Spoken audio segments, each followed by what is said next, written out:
उदीरये नष्टप्रायेषु अभद्रेषु नित्यं भागवत सेवया भगवती उत्तमश्लोके भक्तिर्भवती नैष्टिकी इदं नाम पुराणं ब्रह्मसंहितम् उत्तमश्लोकचरितं चकारा भगवन् ऋषि निःश्रेयसाय लोकस्य धन्यं स्वस्ति अहमत्।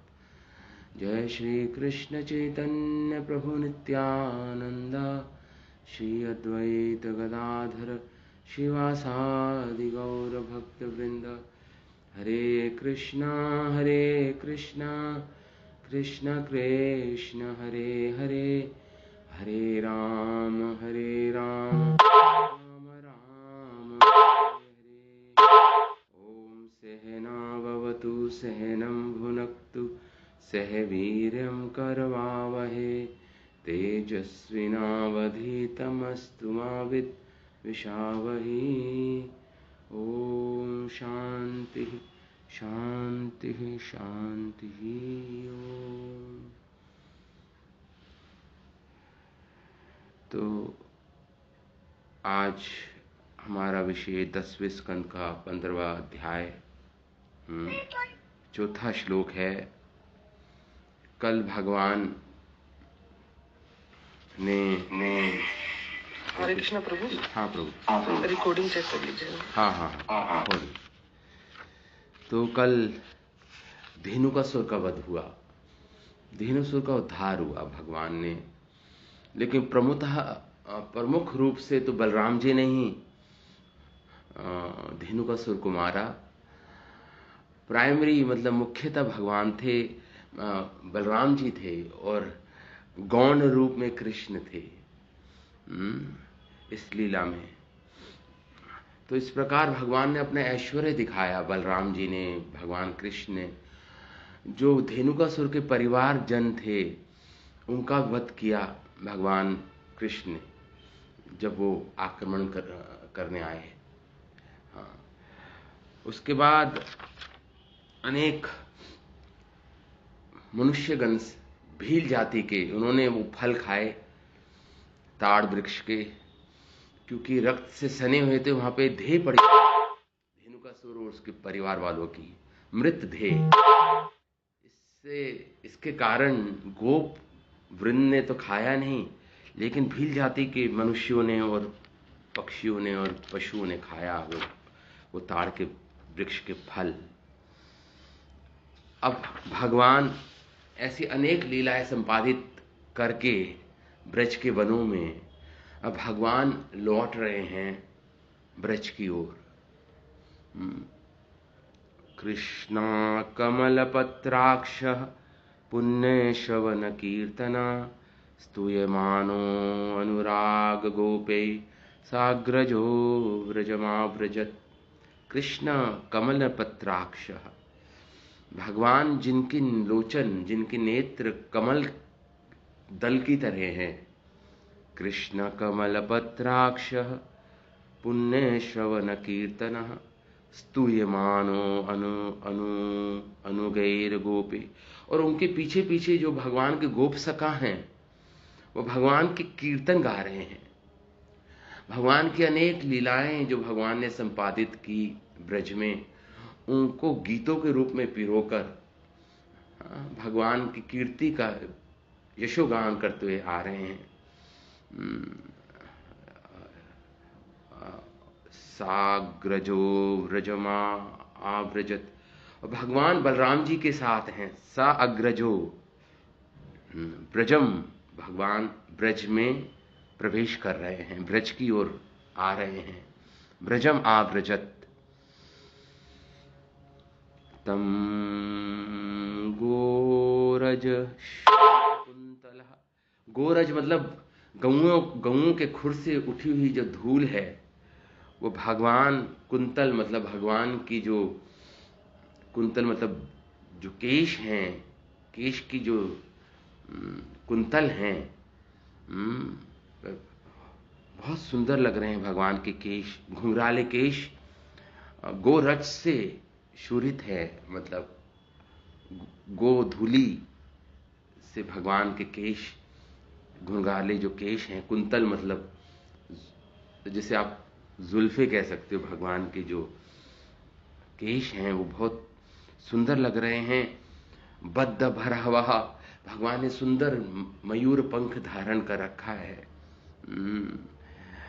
और अन्य प्रसून, प्रसून मतलब फूल, भगवान ने अनेक ब्रज के जो वनों के फूल हैं उसको अपने केशों में बांध रखा है, बहुत सुंदर रूप से। रुचिरे क्षणचारुहासम, और भगवान, चारु मतलब बहुत सुंदर, हासम मुस्कान है भगवान के मुख पर।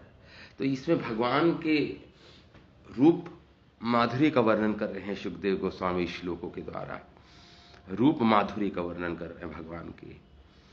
तम कुंतल गोरज, बद भराहा, सिर के मुख पर मुख मोर पंख, वन्य प्रसून और जंगली फूल, भगवान के सुंदर नेत्र इक्षण करते हुए ब्रज की ओर, इक्षण दृष्टिपात करते हुए, मतलब इक्षण करते हुए भगवान क्या कर रहे हैं? चारुहासम, मुख पर मनोहर मुस्कान है भगवान के।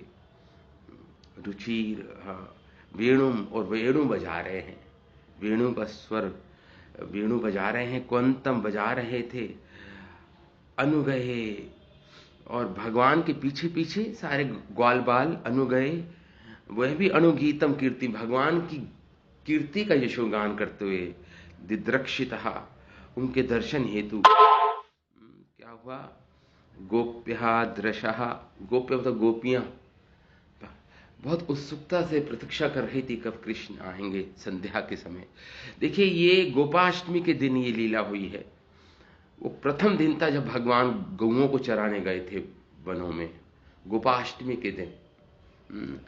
तो अब उसी संध्या के समय भगवान ब्रज में लौट रहे हैं, और ये दृश्य, इस दृश्य का वर्णन कर रहे हैं सुखदेव गोस्वामी। अनुगीतम कीर्ति, भगवान की कीर्ति गाते हुए। दिद्रक्षित ही, उनका दर्शन किया गोपियों ने।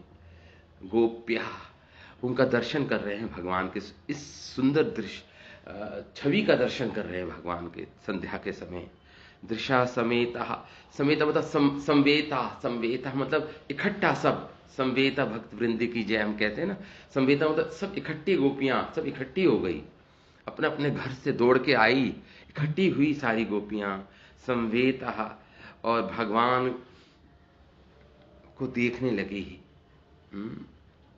दृशा मतलब उनकी आंखें तरस रही थी जिनके दर्शन के लिए।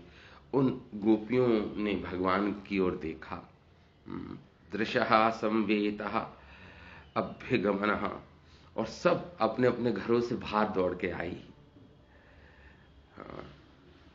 आगे लिख रहे हैं, पित्वा मुकुंद मुख सारघ, सारघम अक्षिभृंगैस्तापम, जहुविहृजं व्रजयोषिता अहीन, तत्संस्कृतिं समधिगम्य विवेश गोष्ठं, सवीडं हासविनयं यतपांगमोक्षं। पित्वा मुकुंद मुख सारघम, और अपनी दृष्टि से कृष्ण के मुख के दर्शन करके कृष्ण को पीने लगी। इतने सुंदर कृष्ण के को मानो पी रही हूं, कृष्ण के मुख के सौंदर्य को पी रही हूं ये गोपियां। पित्वा मुकुंद मुख सारघम, अक्षी अपनी नेत्रों के द्वारा पी रही हूं मानो। जिस प्रकार भृंगैस तापम, जिस प्रकार भगवान का मुख रूपी कमल को, भवरे रूपी इनकी जो नेत्र हैं, गोपियों की दृष्टि है जो इनकी दृश्य, उसकी तुलना भवरों से कर रहे हैं सुखदेव गोस्वामी। जैसे भवरे कमल के पुष्प का पान करते हैं, मधुपान करते हैं, उसी प्रकार गोपियों की नेत्र भगवान की मुख कमल का पान कर रहे थे। भृंगये तापम जहुर्विहृजम, और जो ताप था वीरे ताप था, दिन में विरह की अवस्था में रहती थी गोपियां, और बड़ी उत्सुकता से कृष्ण की प्रतीक्षा करती थी संध्या के समय जब कृष्ण आएंगे। तो ताप जो इनके हृदय में विरह रूपी ताप था, जहू, उससे मुक्त हो गई गोपियां। जहू विरजम व्रजयोषिता अहिन, वो ब्रज की वनिताएं, ये व्रजांगनाएं या ब्रज की वनिताएं, इन्होंने अपना विरह रूपी ताप त्याग दिया, ऐसा यहां। और वीरहास, भगवान और मुस्कान भरी इनकी लज्जा युक्त मुस्कान से गोपियां, क्या लिखा है यहां पे, अही दिन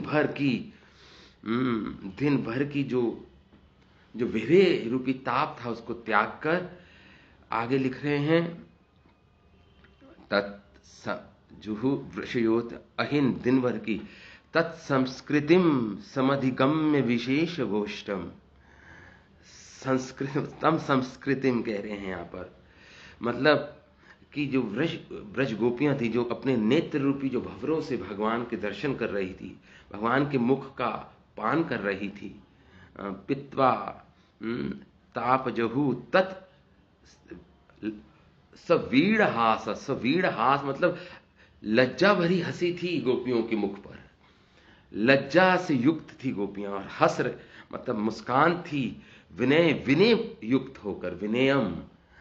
देखिए कितना सुंदर वर्णन कर रहे हैं सुखदेव गोस्वामी गोपियों की, किस रूप से भगवान लज्जा से युक्त थी, विनय से युक्त थी उनकी दृष्टि, और अपांग मोक्षम कटाक्ष कर रही थी। अपांग मोक्षम मतलब प्रेम भरी तिरछी नेत्रों से सामने दृष्टिपात नहीं कर रही थी, बिल्कुल देख रही थी नहीं, अपने लज्जा से युक्त थी, विनय से युक्त, विनम्र थी, और भगवान की ओर अपांग मोक्ष कर रही थी, मतलब कटाक्ष, तिरछी नजरों से भगवान को प्रेम भरी तिरछी नेत्रों से देख रही थी। चित्वम सत्कृतिम, और इस प्रकार भगवान का मानो सत्कार कर रही हूं, भगवान का सत्कार कर रही हूं, समाधि गम्य प्राप्त करके विवेश गोष्ठम। और भगवान ने जो तिरछी जो दृष्टि से जो गोपियां देख रही थी भगवान को, मानो भगवान ने उसको स्वीकार कर लिया हो, और स्वीकार करते हुए उनके इस सत्कार को जो गोपियां कर रही थी, लज्जा से युक्त होकर, विनम्र होकर, विनय युक्त होकर, अपने तिरछी प्रेम भरी नेत्रों से जो देख रही थी कृष्ण को, सामने आके नहीं देखा गोपियों ने, तिरछी नेत्रों से देखकर उसको भगवान ने, मानो भगवान का सत्कार करी, उस सत्कार को भगवान ने स्वीकारा, भगवान ने पूर्ण रूपेण स्वीकारा उस सत्कार को गोपियों के। ये सब सत्कार ही था, लज्जा, विनय और इक्षण, ये सब सत्कार था गोपियों का कृष्ण के प्रति। और कृष्ण ने स्वीकार करते हुए विवेश गोष्ठम, ब्रज में प्रवेश किया, भगवान ने ब्रज में प्रवेश किया गोपियों का सत्कार स्वीकार करके। अब जब ब्रज में प्रवेश किया तो अब उनकी माताओं का वर्णन हो रहा है सुखदेव गोस्वामी के द्वारा। तयोर्यशोदारोहिण्यो पुत्रयो पुत्रवत्सले यथा कामं यथा कालं विधत्तां परमाशिषः। अब माता यशोदा, रोहिणी माता, तयो मतलब दोनों माताएं अपने अपने पुत्र को, पुत्रयो, वो पुत्र वत्सल हो गई, स्नेहिल हो गई अपने पुत्रों को देखकर, कृष्ण बलराम को। पुत्रयो पुत्र वत्सले यथा कामम, और जैसी अपनी इच्छा के अनुसार, यथा कामम जो उनकी इच्छा थी, यथा कालम उचित काल में, यथा कालम वितथाम परम, और उनको परम आशीष दिया, और अनेक वस्तुएं जो उन्होंने संजोई हुई थी वो प्रदान की। किनको? भगवान राम और कृष्ण को, राम कृष्ण को। यथा कामम, उचित अपनी इच्छाओं के अनुरूप जो वो चाहती थी, और यथा कालम उचित समय पर, पुत्रयो व्यथताम व्यथताम, उनको अनेक वस्तुएं जो उन्होंने जोड़ी हुई थी कि कृष्ण शाम को आएंगे, राम शाम बलराम जी आएंगे, विधत्ताम पराम आशीष, और उनको आशीर्वाद देते हुए अपनी इच्छा के अनुसार उनको अनेक वस्तुएं दी। और क्या क्या किया देखो, लिख रहे हैं यहाँ पे सुखदेव गोस्वामी, अपने अनेक वस्तुएं प्रदान की, और लिख रहे हैं गताध्वान श्रमो तत्रा मज्जनो मर्दनादिभि नीविं वसित्वा रुचिराम दिव्येस्त्रगंधमंडितौ। हाँ, उन्मर्दन मतलब माताओं ने तेल का उपटन लगाया, उन्मर्दन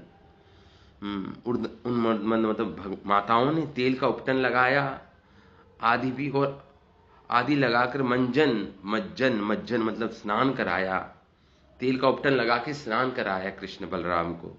तत्र अध्वसा, और जब भगवान तत्र अध्वन मतलब दिन भर की जो क्या थी, थकावट थी, भगवान दिन भर की जो अध्वान ग्रत श्रमो, जो श्रम किया था, परिश्रम किया था, उसके कारण थकावट।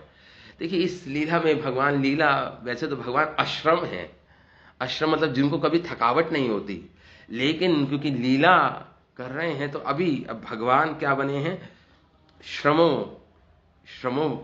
है भगवान का, भगवान थक गए हैं, कृष्ण बलराम दोनों भगवान। तो जो दिन भर के चलने, जो मार्ग पर चलने की जो थकावट थी, वो उपटन, तेल का उपटन और स्नान करके वो थकान दूर हो गई। रुचिरम नीविम वसित्वा, और सुंदर वस्त्र पहनाए, नीवी मतलब उनके कटी वस्त्र बनाए भगवान को, और नीविम वसित्वा पहनाकर दिव्य स्रग गंध मंडित, दिव्य जो फूलों की माला थी, सर्ग भी फूलों की माला से भगवान, और चंदन आदि लेप कर गंध मंडित, तो भगवान को सजाया गया, दोनों भगवानों को सजाया गया। इस प्रकार वर्णन कर रहे हैं सुखदेव गोस्वामी। रुचिरम नीविम वसित्वा दिव्य स्रग गंध मंडित, मंडित किया मतलब सजाया भगवान को।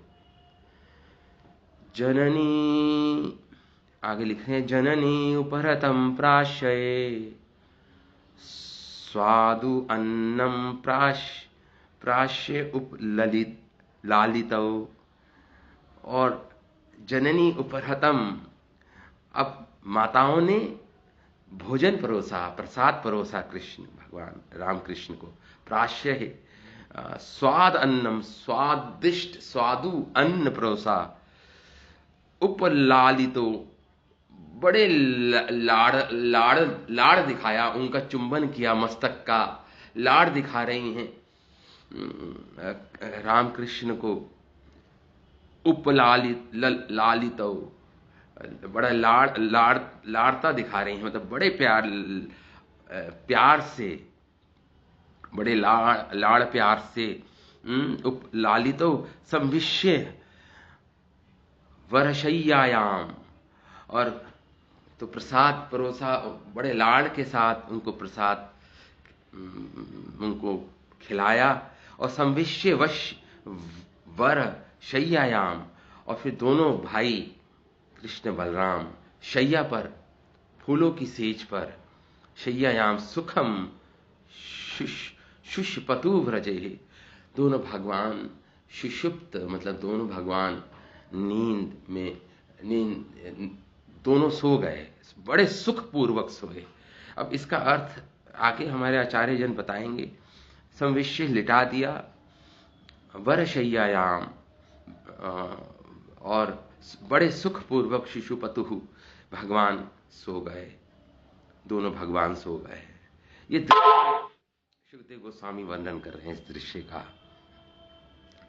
तो हम आचार्यों की जो टीका है, उसको जीव गोस्वामी की टीका, नेत्रों के द्वारा किया गया मधुपान ही इन गोपियों के द्वारा ही जो जो अपने नेत्रों से जो पान कर रही थी कृष्ण का गोपियां, मानो ये उनकी पूजा ही थी। अपने नेत्रों से द्वारा कृष्ण का सत्कार या पूजा कर रही थी वो। यदि कोई प्रश्न करे कि कौन सी पूजा थी ये और किस प्रकार की गई, तो उसका उत्तर है सभीड़ हास विनयम। ये पूजा लज्जा युक्त थी, विनय युक्त थी तथा कटाक्ष पूर्वक दर्शन से युक्त थी। कटाक्ष रूप से देख रही थी कृष्ण को। ये उनकी मानो पूजा ही थी गोपियों की। ऐसी पूजा को प्राप्त कर कृष्ण ने गोष्ठ में मतलब ब्रज में प्रवेश किया। श्रीधर स्वामी अपनी भावार्थ दीपिका टीका में लिखते हैं इस प्रकार। जीव गोस्वामी क्या लिखते हैं, बहुत ही सुंदर तात्पर्य है जीव गोस्वामी का इन श्लोकों पर। इस प्रकार प्रथम गोचारण के दिन की संध्याकालीन लीला का वर्णन है। ये आज जो वर्णन कर रहे हैं सुखदेव गोस्वामी, गोपाष्टमी के दिन संध्याकालीन लीला का यह वर्णन है गोचारण का। ऐसी लीला मान लेना चाहिए अब प्रतिदिन हो रही थी। ये तो पहला ही दिन था। अब उस दिन की सायकाल लीला का इन 6 श्लोकों में वर्णन करते हैं। सर्वप्रथम सामान्य व्रजजनों के द्वारा दृश्यमान कृष्ण की शोभा का वर्णन करते हैं।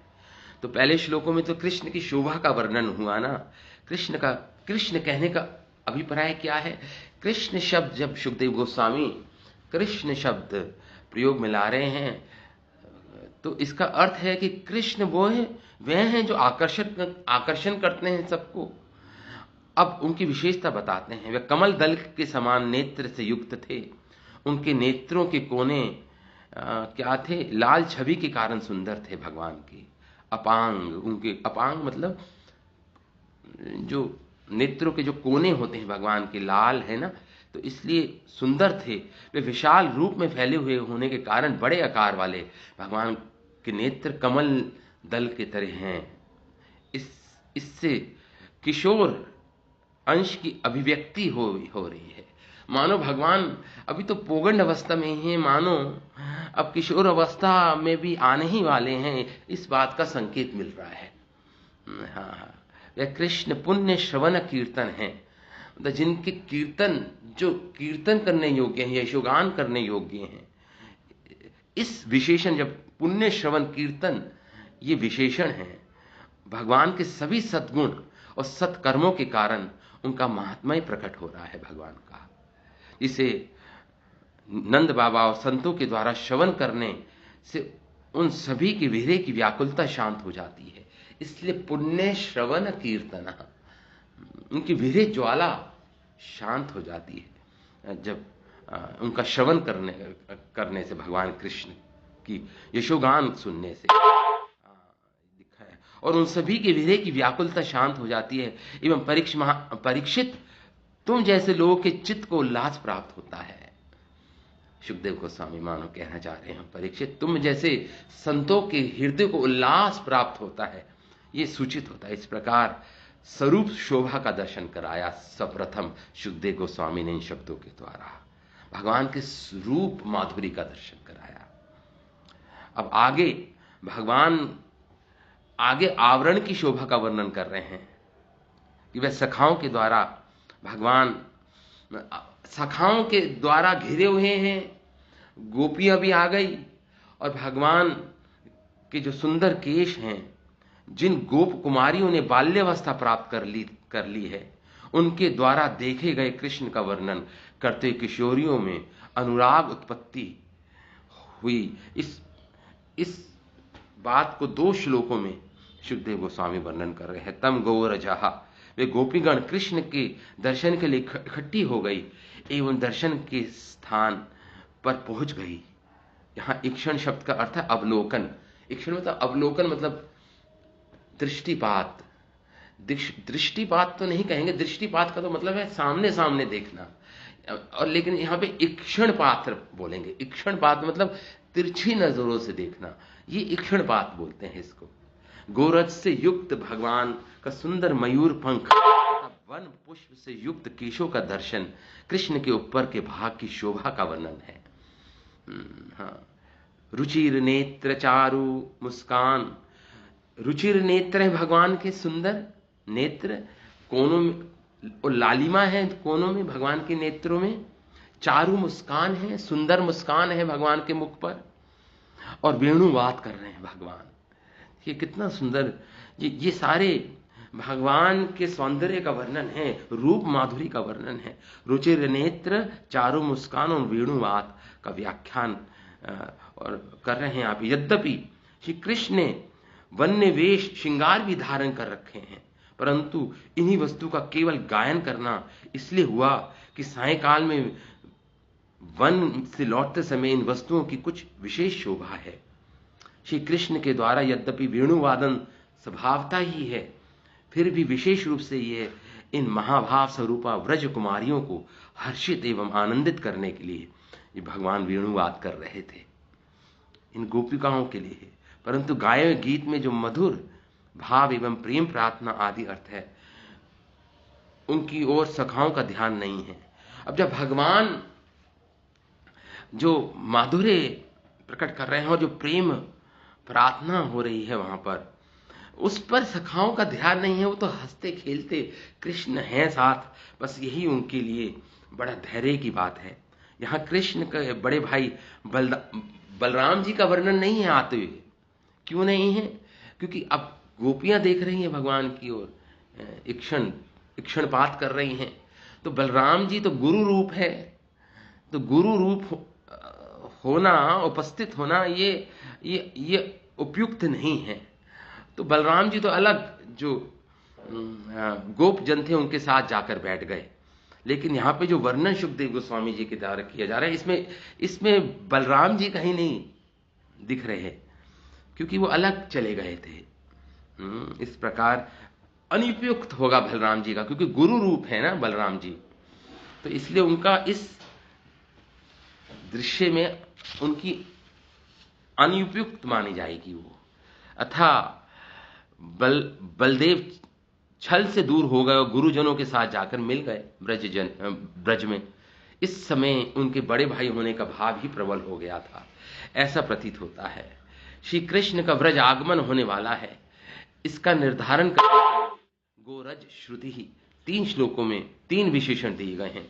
गोरज के उठने से, वेणु के बजने से एवं गोपों के द्वारा कृष्ण की कीर्ति हो हल्ला हो करने से कृष्ण के आगमन की सूचना दी गई है। गोरज धूलि के उड़ने से,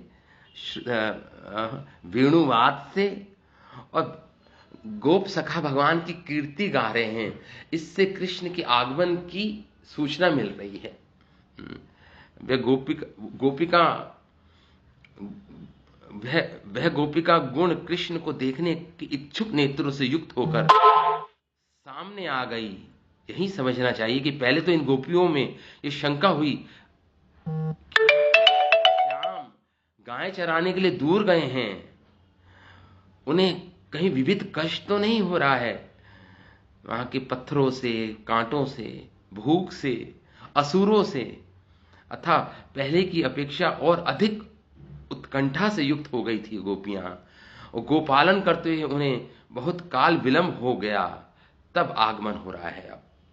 अब कृष्ण का प्रतीक्षा, उत्सुकता पूर्वक प्रतीक्षा कर रही थी गोपियां, अब कृष्ण का आगमन हो रहा है। वह परस्पर मिलकर संवेदना सख्य भाव के कारण एकमति होकर सामने पहुंची। समूह में होने के कारण भय, लज्जा आदि की हानि भी प्राप्त हो चुकी है, मतलब इसलिए वह अपने अपने घरों से एक साथ दौड़ पड़ी। तब कुछ तो कृष्ण के आगमन के मार्ग तक ही पहुंच गई, अथवा जो पहले आई थी वह ऊंचे स्थान पर चढ़ गई कृष्ण को देखने, ऐसा समझना चाहिए। इसके बाद वर्णन है पित्वा मुकुंदा। तो आके जब गोपियों ने कृष्ण के मुख को निहार देख रही हैं, ईक्षण कर रही हैं, तो पी रही हैं, मानो कृष्ण के रूप माधुरी का पान कर रही हैं। इसकी मुकुंद कहने का अर्थ क्या है यहाँ पे? जब मुकुंद का अर्थ है कि अपनी माधुरी का परिवेषण कर जो वियोग दुख से मुक्ति प्रदान करें वह मुकुंद।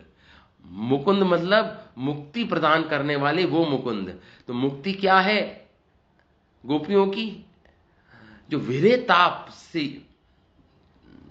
तापित थी ये गोपियां दिन भर, उस विरह ताप से मुक्ति प्राप्त की गोपियों ने, भगवान ने उनको मुक्त किया उस विरह ताप से अपने दर्शन देकर, कहने का अर्थ है। इसलिए वो मुकुंद शब्द से संबोधित कर रहे हैं भगवान को शुकदेव गोस्वामी।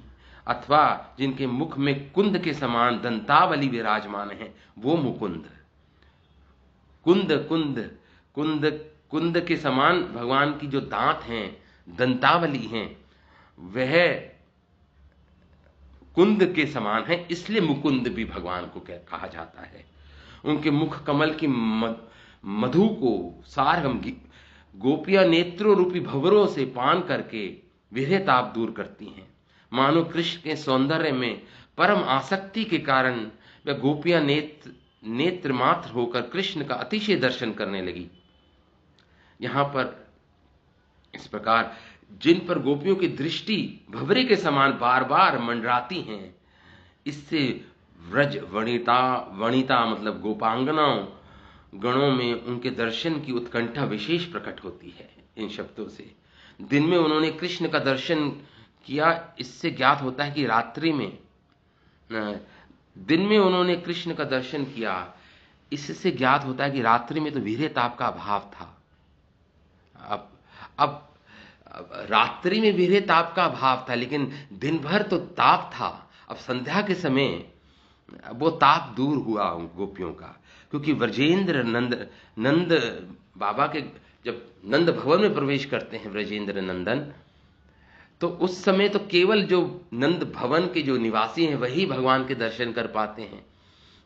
अतः वनिताओं ने कृष्ण को जो सत्कार किया उसी का विवरण देते हैं। किस प्रकार भगवान कृष्ण के आने का सत्कार किया ब्रजांगनाओं ने, गोपांगनाओं ने।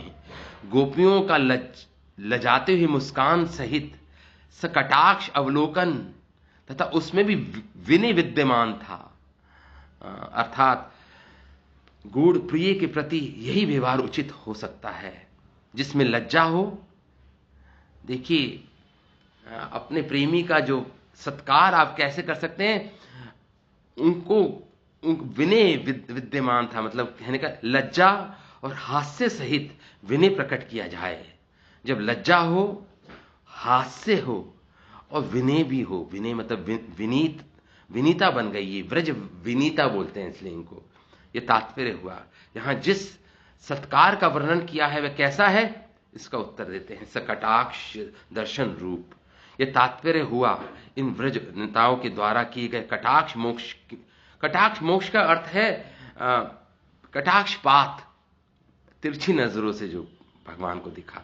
मानो सत्कार के उपकरण ये सारे सत्कार हैं भगवान के प्रति। कृष्ण ने ऐसे सत्कार को प्राप्त कर घोष में प्रवेश किया। शिष्टाचार को स्वीकार करने का यही एक प्रकार है, यही शिष्टाचार है। शिष्टाचार में क्या क्या आएगा? शिष्टाचार, एटिकेट्स इसको इंग्लिश में बोलते हैं, शिष्टाचार। इसमें आएगा लज्जा धारण करना और कटाक्ष मोक्ष किया जाए, तिरछी नजरों से देखा जाए। यहां मोक्ष शब्द का अर्थ अच्छा कटाक्ष मोक्ष को ही सत्कार समझना चाहिए। इसे अपांग मोक्ष भी बोलते हैं, मतलब लज्जा युक्त हास्य से जो युक्त था। अथा उन व्रज वनिताओं की ही विशेषता है कि सर्व दुख मोचक मुकुंद नाम वाले कृष्ण के मुख कमल के सौंदर्य रूपी मकरंद का सारघम अपने नेत्र रूपी पान पात्र चषकों के द्वारा, चषकों मतलब अपने इंद्रियों के द्वारा, अपने इंद्रियों को कृष्ण की माधुरी का पान पात्र बना दिया। जिन्होंने जिनकी इंद्रियां कृष्ण के रूप माधुरी का पान कर रही हों, मानो उनकी इंद्रियां पात्र बन गई हो। क्या बन गई हो? बर्तन पात्र बन गई हों और अपनी प्यास, उत्पन्न होने वाली प्यास को मिटा रही थी मानो। अर्थात कभी रात्रि में उत्पन्न होने वाले विरह ताप को प्रातः, तो जब रात में विरह होता था गोपियों को, तो प्रातः जब कृष्ण के दर्शन करती थी। जब कृष्ण गौ चारण के लिए निकलते थे घर से, उस समय कृष्ण करती थी गोपियां, उस समय भी। और रात भर का जो विरह ताप था उसको दूर करती थी।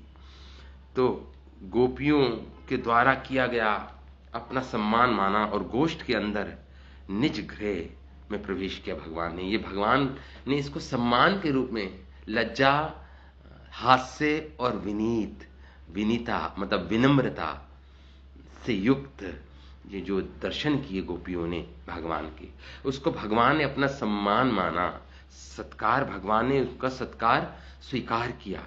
और इस प्रकार भगवान स्वीकार करते हुए भगवान ने ब्रज में प्रवेश किया। तो अब इस प्रकार गोपियों के आनंद का वर्णन कर अब दोनों माताओं का वर्णन कर रहे हैं सुखदेव गोस्वामी। तयो यशोदा, राम कृष्ण दोनों ही पुत्रों के प्रति दोनों माताओं का निज पुत्र भाव था, जिससे वे उनका अतिशय लालन करती थी। श्री सुखदेव मुनि समझाते हैं, ये यशोदानंद आदि समय के अनुसार यथा कामम यथा कालम, समय के अनुसार कृष्ण की अभिलाषाओं को पूर्ण करती थी। हाँ, कृष्ण की अभिलाषाओं को पूर्ण करते हैं।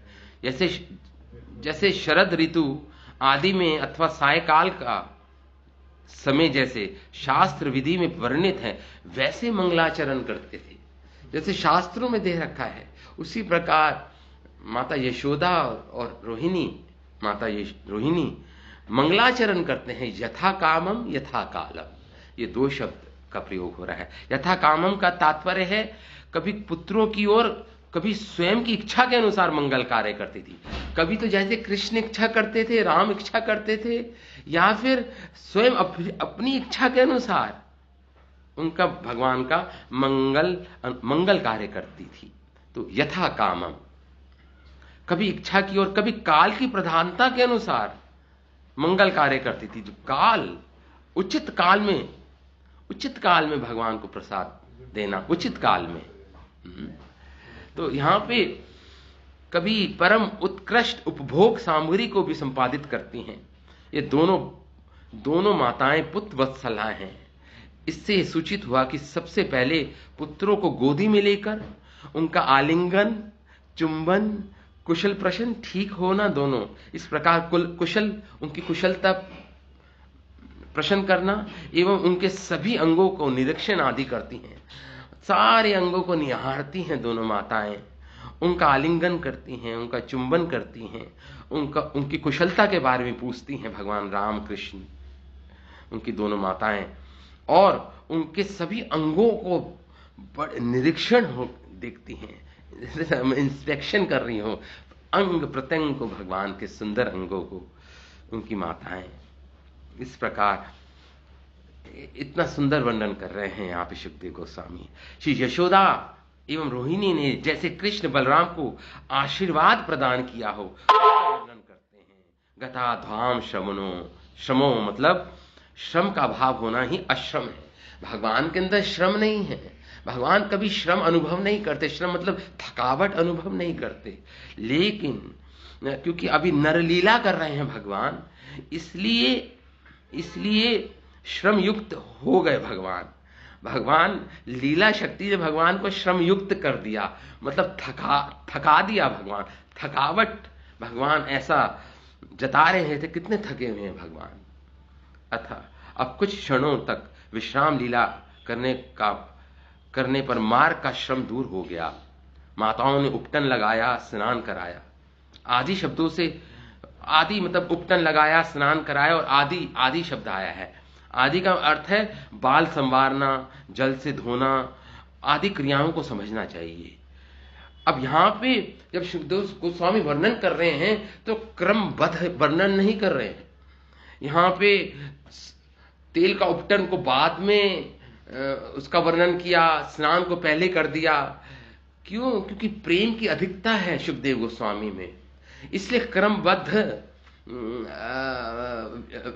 नहीं बता रहे हैं सुखदेव गोस्वामी। या स्नेह की अधिकता के कारण चेष्टाओं में क्रम का उल्लंघन हो गया। जो चेष्टाएं कर रही हैं माताएं, उसका उल्लंघन कर रहे हैं सुखदेव गोस्वामी अपने श्लोकों में, क्योंकि प्रेम की अधिकता है। सुखदेव गोस्वामी प्रेम की समाधि में है, इतना सुंदर दृश्य वर्णन कर रहे हैं, हूं बहू जो हो रहा है वहां पर सुखदेव गोस्वामी। तो इसके कारण प्रेम उमड़ रहा है सुखदेव गोस्वामी के हृदय में, इसलिए क्रमबद्ध नहीं किया वर्णन। उपटन, मर्दन, केश प्रसाधन, जल मार्जन आदि का बाद में वर्णन किया गया, देखिए। अथवा माताओं ने जल से धूली दूर कर फिर सुगंधी तेल से मालिश किया, फिर करधनी नीवी पहनाई। यहां तो वस्त्रों को समझ, और उसके बाद उत्तरीय वस्त्र नहीं धारण किया। उत्तरीय वस्त्र जब कोई काम के लिए जाते हैं उस समय उत्तरीय वस्त्र धारण कराते हैं, उत्तरीय जिसे बोलते हैं, क्योंकि रामकृष्ण का यज्ञोपवीत अभी नहीं हुआ था। अभी भगवान रामकृष्ण का यज्ञोपवीत नहीं हुआ था, जो गुरुकुल में अभी स्कूलिंग नहीं शुरू हुई थी, जिससे पहले यज्ञोपवीत किया जाता है, जनेऊ धारण कराया जाता है। उस समय भगवान का यज्ञोपवीत नहीं हुआ था, मतलब वैदिक शिक्षा भी आरंभ नहीं हुई थी गुरुकुल में, इसलिए अभी उत्तरीय नहीं धारण कराया, अथा उत्तरीय का ग्रहण नहीं किया।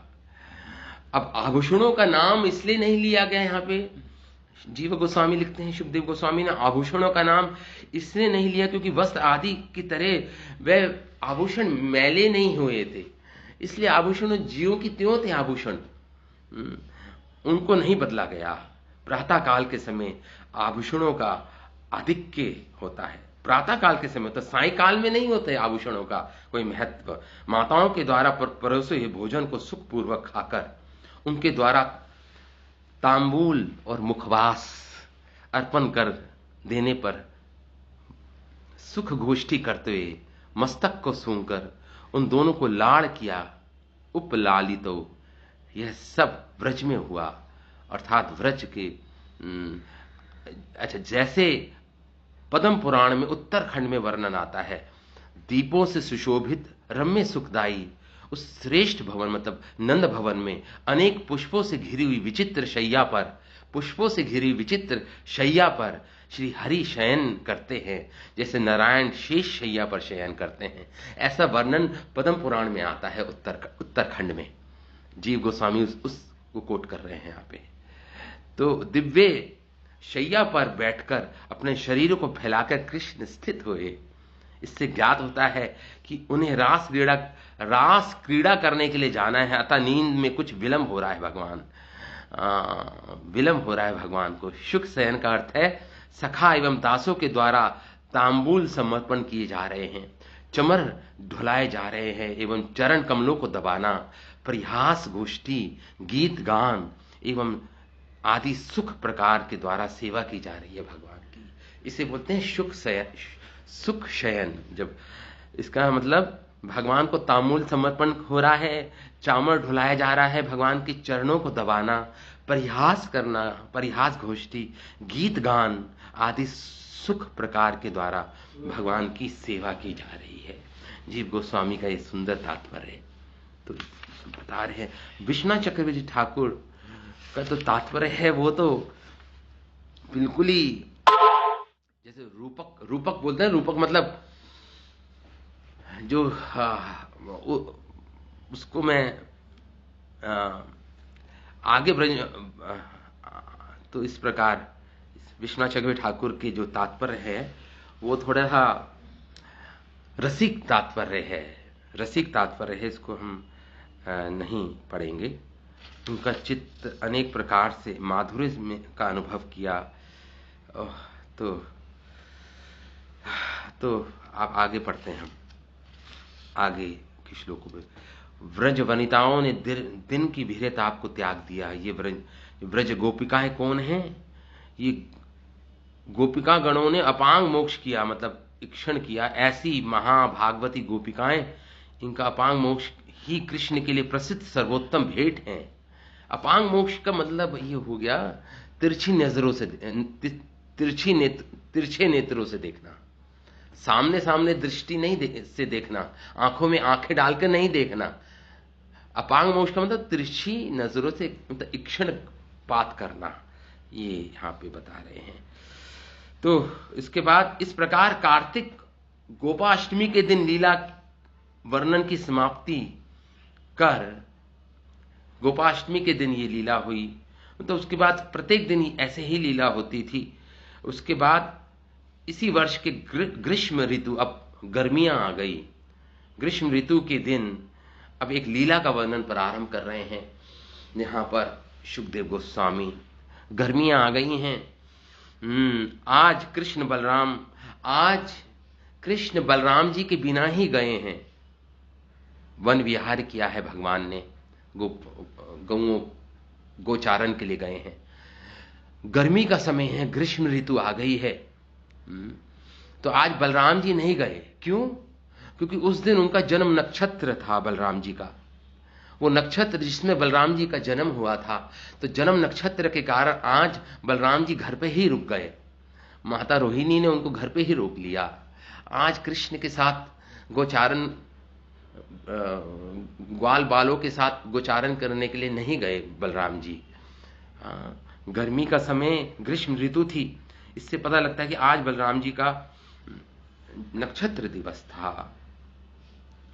अब थोड़ा सा वर्णन करते हैं। 15वें अध्याय में एक भूमिका देते हैं। उसके बाद इसका विस्तृत रूप से वर्णन किया जाएगा 16वें अध्याय में, जिसमें वर्णन किया जाएगा कालिया नाग का उद्धार भगवान करेंगे। तो 4-5-6 श्लोकों में एक बहुत ही सारभूत रूप से वर्णन कर रहे हैं शुकदेव गोस्वामी। एवं स भगवान कृष्णो वृंदावनाचरा क्वचित् ययौ राममृते राजन कालंदी सखी भी अव्रत। इस प्रकार भगवान कृष्ण इस प्रकार वृंदावन में अनेक लीलाएं, एवं स भगवान कृष्णो, अनेक लीलाएं भगवान करते हैं। हे राजन, हे परीक्षित, राजन, क्वचित रामम मृते सखी भी, एक दिन, क्वचित मतलब एक दिन, राम व्रते, राम नहीं थे उस दिन, क्वचित ययो रामम मृते मतलब बिना ही, बलराम जी के बिना ही, सखी भी अपने ग्वाल सखाओं के साथ भगवान, व्रतः मतलब आवृत मतलब घिरे हुए भगवान ग्वाल बालों के साथ, कालंदिम ययौ, कालंदी के तट पर पहुंचे। अपनी सखाओं के साथ कृष्ण कालंदी के तट पर पहुंचे। कालंदिम सखी अभिव्रतः, अपने सखाओं से घिरे हुए भगवान कालंदी के तट पर पहुंचे। ये ग्रीष्म ऋतु की लीला का वर्णन कर रहे हैं यहाँ पे शुकदेव गोस्वामी। अथा गावश्च गोपाश्च आघातपपीडितः दुष्टं जलं पपुः तस्यादृशार्थ विषदूषितम्। अतः निदाद्य मतलब ज्येष्ठ माघ, ज्येष्ठ आषाढ़ का समय था। उस समय ज्येष्ठ आषाढ़ का समय था। आतपम पीड़ित, ताप था, बड़ी गर्मी थी। तो उससे पीड़ित जो गौएं थी, गावः च गोपाच, ग्वाल बाल और गौएं दोनों ही बड़ी ही प्यासी थी, क्योंकि भीषण गर्मी थी। आषाढ़ का समय था उस समय, ग्रीष्म आषाढ़ का समय था। यहाँ पे जेठ आषाढ़ का समय था। तृषार्थः मतलब पीड़ित थे। किससे? तृष मतलब होता है प्यास से पीड़ित थे ग्वाल जन और गौएं। तृषार्थ तस्य दुष्टम, और अत्यंत भीषण उन्होंने क्या किया? दुष्टम विष दूषितम, जमुना का पानी जो विष से दूषित था। जमुना जी का पानी एक छोटे से तालाब में भरा हुआ था। एक जमुना जी के साथ ही वो तालाब बना हुआ था।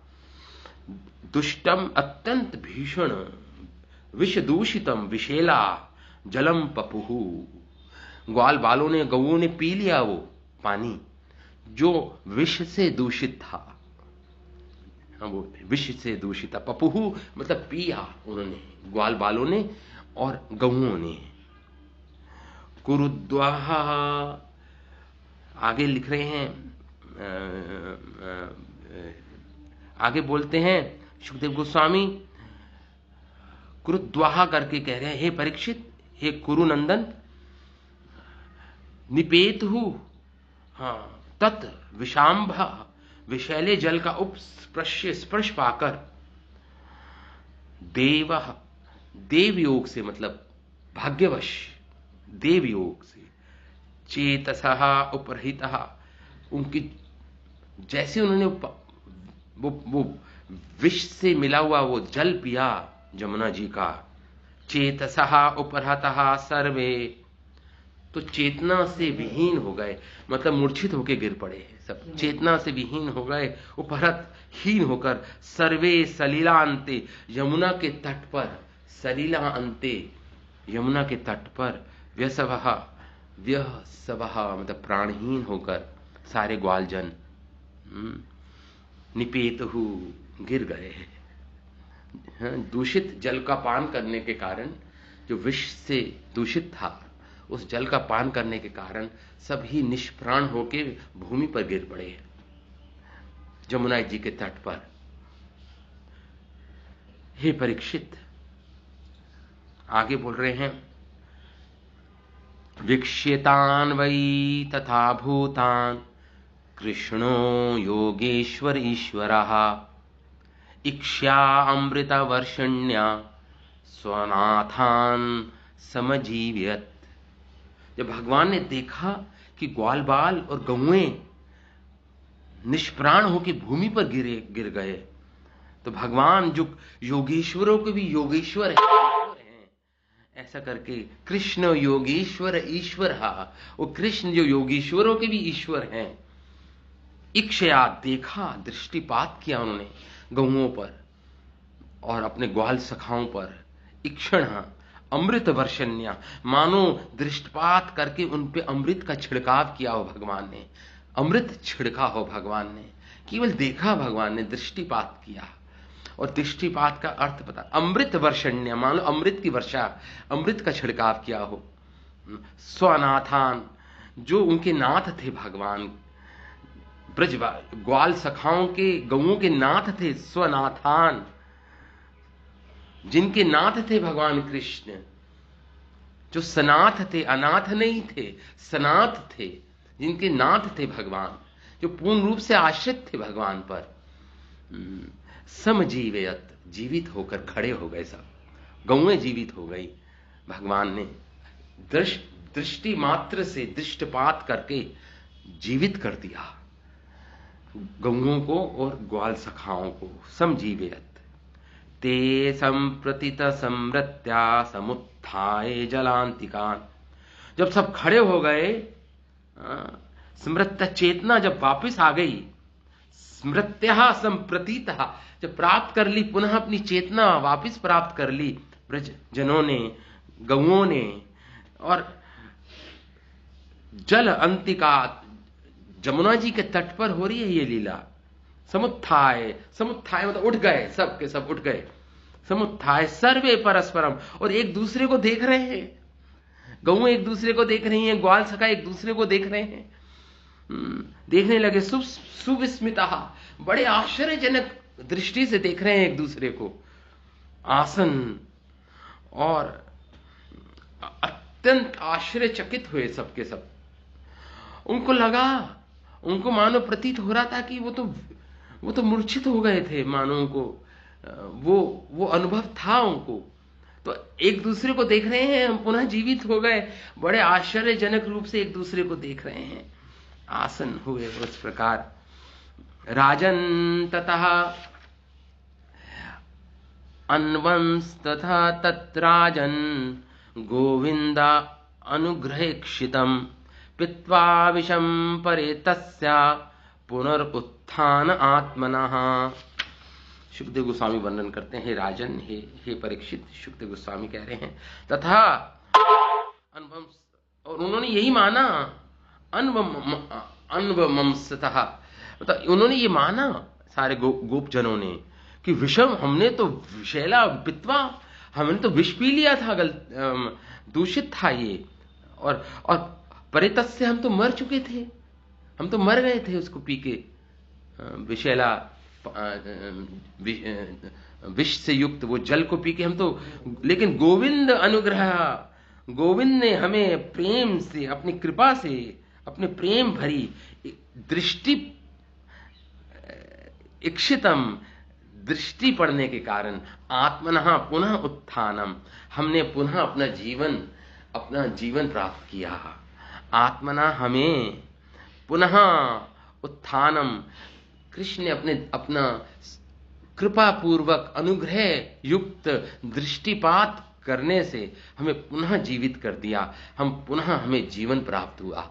इस प्रकार ऐसा भाव करते हुए जो सखागण थे, एक दूसरे को आश्चर्यजनक रूप से देखते हुए उठकर खड़े हो गए, सबके सब खड़े हो गए।